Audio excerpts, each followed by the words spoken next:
No. In fact, conference has not called for anything. It has said we must implement our resolutions on this matter. In fact, conference was angry that we have not implemented our resolution on this matter on Media Appeals Tribunal, because if we had implemented, if we had had a parliamentary inquiry, probably we would be sitting here knowing the outcome of that inquiry. Is it desirable? Is it feasible? Is it in the interest of South Africa? If it is, on what basis? Is the self or core regulation, you know, people of the media are very much learned. They have wonderful terms. There's a term called self-regulation. They've coined another one, core regulation. Or should this self or core regulation remain as the most appropriate mechanism of holding the media accountable? So basically that's what the conference was saying. Not that the conference has any preference. It says go and look in this mechanism and find what do people of South Africa say, and the best forum to look at that matter is Parliament. Now, they've said, Chief Whip, you should have made this inquiry happen. So I came for a taking as well on this matter. ANC internal media, yes, Comrade Tabo, so sorry. Yes, there is strong views that we must create our own unmediated platforms. That view is there, that in fact we must not be dependent on you to communicate with even our own members and the broader South African society. So yes, the possibilities of TV's investigation and ANC TV station has been raised. But also, you know, there is an old resolution that said we must look at an ANC newspaper. But of course, the policy conference said that there are some instruments that we had long ago as ANC that was meant for internal communication. Those will include your Maibuye, will include Sichaba. So indeed, conference has said we must resuscitate those medium of communication. Local content quotas, yes, it's there in our document. You see, the difficulty is that we could not have read the entire document here. But it's there in the document. Conference is saying in the next 5 years, we must at least have progressed to at least 70% of local content. So that's what we are aspiring to achieve. Funding, yeah, we are right.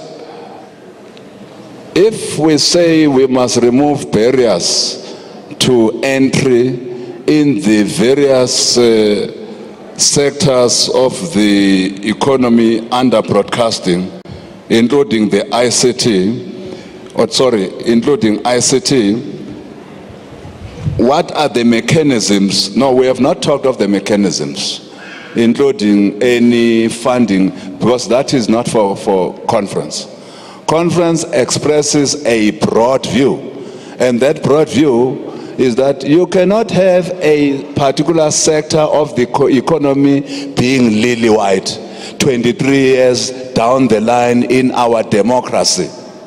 Whatever you do, government, when we go to the National General Council in 2.5 years' time, or when we go to the policy conference in the next 5 years, when we go to the next conference, you must report what have you done to give effect to this transformation of the ICT sector and ensure that there is black ownership. So that is the broad outline. We have not gone to the details of how do you achieve such transformatory actions. The MDDA, yes, concerns were raised about capacity of the MDDA to be of assistance to the community media. whether radio, television, or newspapers.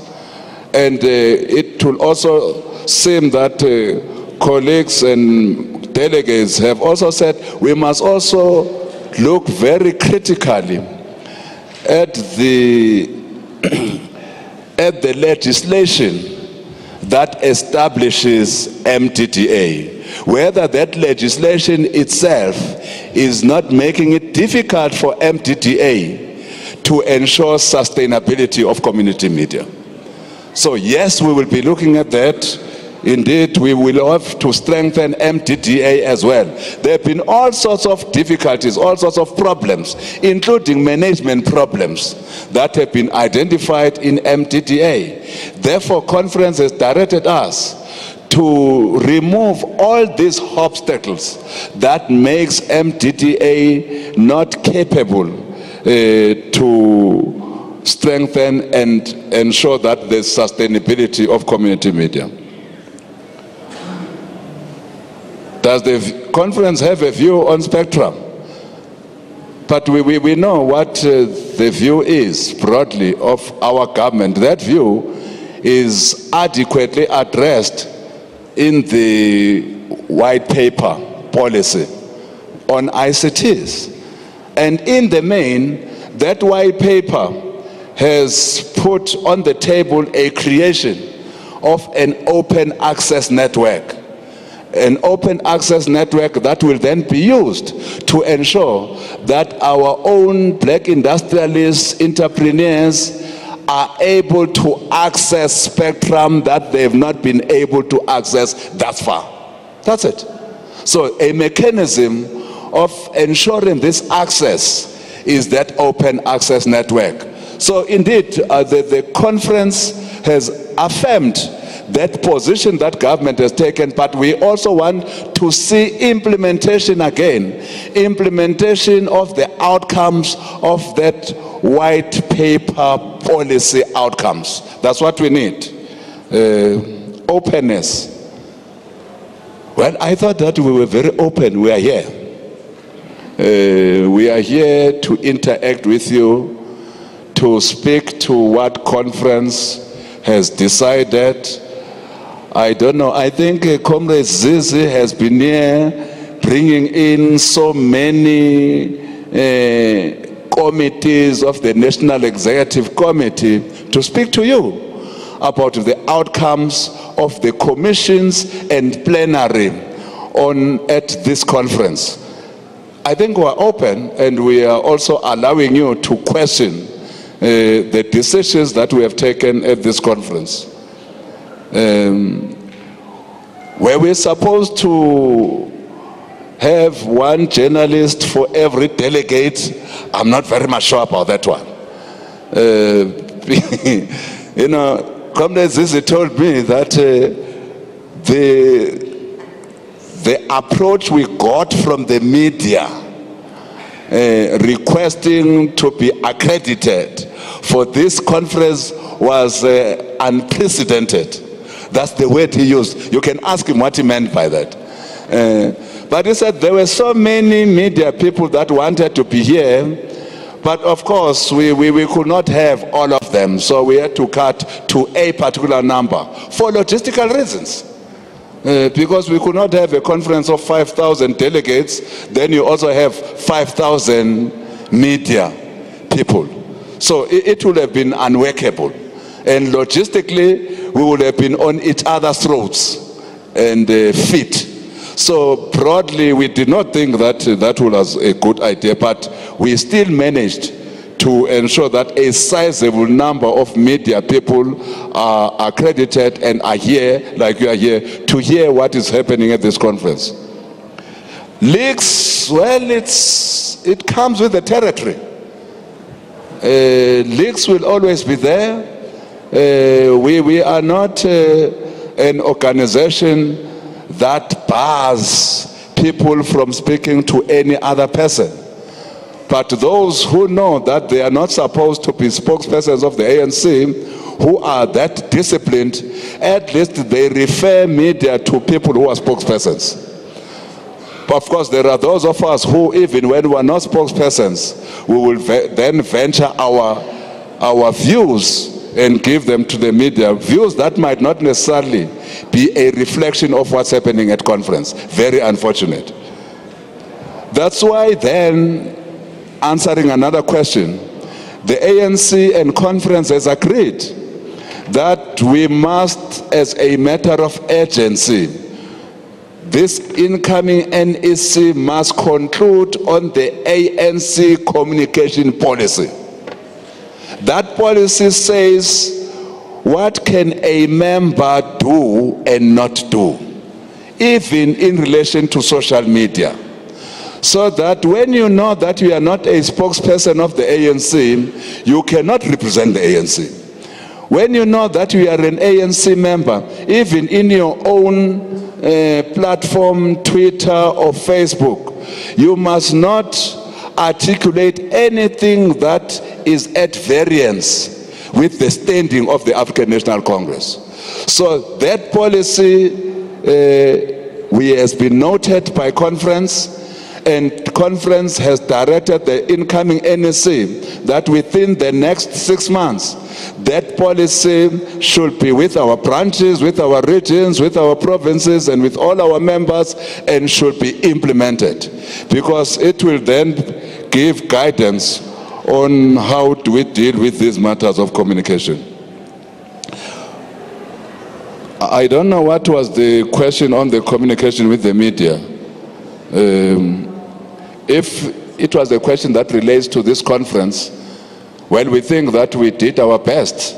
I know that comrades who are in the DIP were always making opportunities for media to interact before even conference started with our officials, that I know. That our former officials interacted with you, told you what this conference will be about. So that was a formal interaction with the media.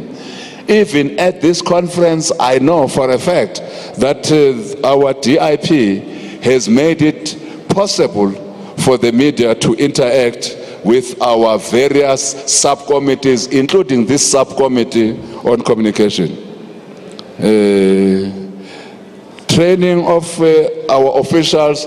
No, we have said that the policy on training of everybody, that resolution has been taken. That all of us, including Jackson Mthembu, must go for communication, political communication training, all of us. And therefore, nobody will be left out in terms of training, whether we are provincial leaders, we are national leaders, we are local leaders, or we are ministers or councillors or MECs, deployees of the ANC, we will vigorously pursue training of everybody. And that should not cast aspersion, by the way, on any of our deployed cadres. And that should not cast aspersion on any of our officials. I agree with Comrade Zizi. Training does not mean that you are dumb, please. We must not have that understanding. In fact, education should be an ongoing human development thing. It should be. And as ANC, we have accepted that. There is no stage in life when you think that you know almost everything and anything. Therefore, training is below you. Any of us. And that's what the ANC recognizes, that all of us, as it relates to political education, all of us as it relates to political communication, we need regular updates and training. And that does not talk ill of any of us who are ANC members. I did not understand that digitization question properly. But let me say what conference has said. Conference said, government, you are being ordered, come June 2019, we must have migrated from analog to digital. And this directive to government comes after we have interacted as the ANC with our government. Because we would not have made this directive without this interaction. So if that was the intention of the question, yes, the actual switch over date from where we are seated now is switch off or switch over date from analog to digital is June 2019. We would have loved to do this earlier, but having interacted with government and the difficulties that are in this equation, we came to this agreement, an agreement that has been accepted by conference. Thank you, Comrade. I don't know whether Comrade Tembo wants to add something. So there's a question about